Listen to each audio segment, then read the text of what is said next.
सूत्र कितना लंबा, सुंदर और भारी भी है।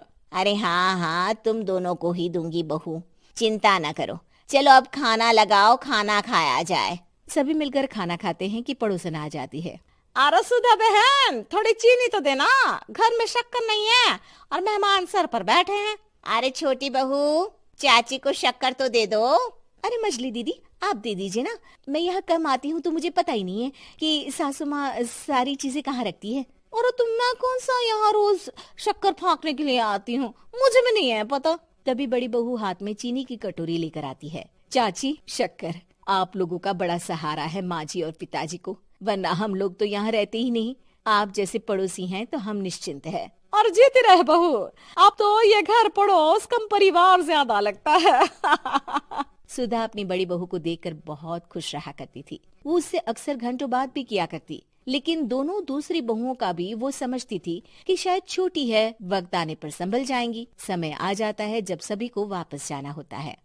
माँ जी, हम लोगों की फ्लाइट पहले है, हमें इजाजत दे। वो सास के गले लगकर चली जाती है। थोड़ी देर बाद छोटी बहू कहती है, माँ जी, मैं ना ये सोफे के कवर और चादरें ले जा रही हूँ, यहाँ तो ऐसी ही पड़ी रहेंगी। हाँ हाँ बहू, ले जा, और कुछ चाहिए तो बोल। और तो चाहिए बहुत कुछ, पर चलिए कोई बात नहीं, अगली बार ले जाऊंगी मैं।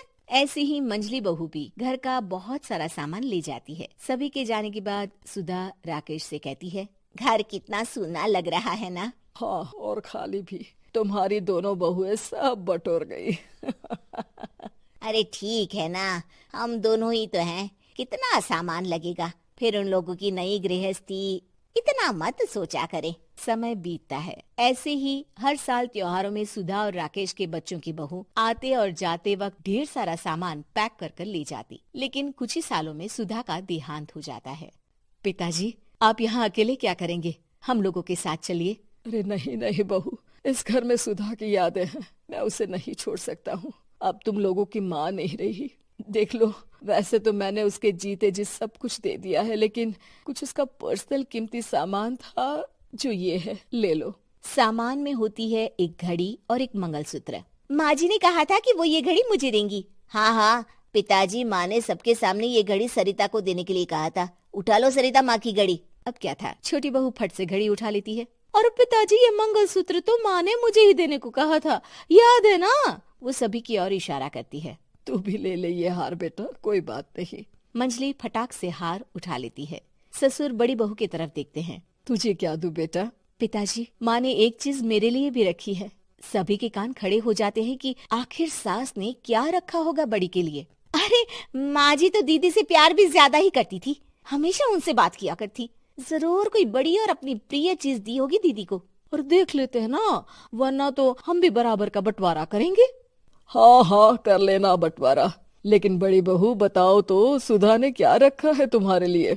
अभी तो हम लोग यही हैं पापा जी, जब जाने लगेंगे तो बता दूंगी। बड़ी बहू के मुंह से ये बात सुनकर बाकी दो बहुएं सोचने लगती हैं कि आखिर क्या है जो दीदी को सासू माँ देकर गई हैं। दीदी, ऐसा तो नहीं ना कि पूरे घर का आधा हिस्सा माँ बड़ी भाभी को देकर गई हो। तभी वहाँ ससुर आ जाते हैं। नहीं नहीं, ऐसा कुछ नहीं है। मकान तो तुम तीनों का बराबर से है। देखो, बड़ी बहू से तुम्हारी सास ज्यादा जुड़ी थी, न जाने क्यों घंटों बात किया करती थी। पता नहीं क्या देकर गई है उसे। और ससुर जी, आपको क्या पता, चालाकी से पूरे घर के पेपर में साइन करवा लिए हो, या फिर कोई छुपा गहना। आखिर मकान पूरा तो आपने सासू माँ के नाम ही कर रखा था ना। अब घर में ये सस्पेंस बन जाता है कि आखिर बड़ी बहू क्या लेकर जाएगी। फिर वो दिन भी आ जाता है जब बड़ी बहू के जाने का समय हो जाता है। बेटा, परसों तुम चली जाओगी, बताया नहीं माँ ने तुम्हें क्या दिया? घड़ी और हार जो बेशकीमती था और तुम्हारी सास को सबसे ज्यादा प्रिय था, उसका तो बंटवारा भी हो चुका है। अब तुम्हारी बारी। हाँ पिताजी, आज मैं ये बात बताने ही वाली थी। माँ ने मुझे उससे भी बेशकीमती चीज दी है, और वो है आप। आपसे अधिक प्रिय उन्हें कुछ नहीं था। माँ चाहती थी कि आप मेरे साथ रहें। चलिए पिताजी। बेटा, मेरे पास तो कोई पेंशन भी नहीं है और ना ही कोई प्रॉपर्टी। लेकिन आपके पास संस्कार है पिताजी, जो मेरे बच्चे आपसे लेंगे, तो आपको ले जाने पर स्वार्थ ही है मेरा। चलिए ना पापा। सभी के सामने पिताजी बड़ी बहू और बेटे के साथ उनके घर चले जाते हैं।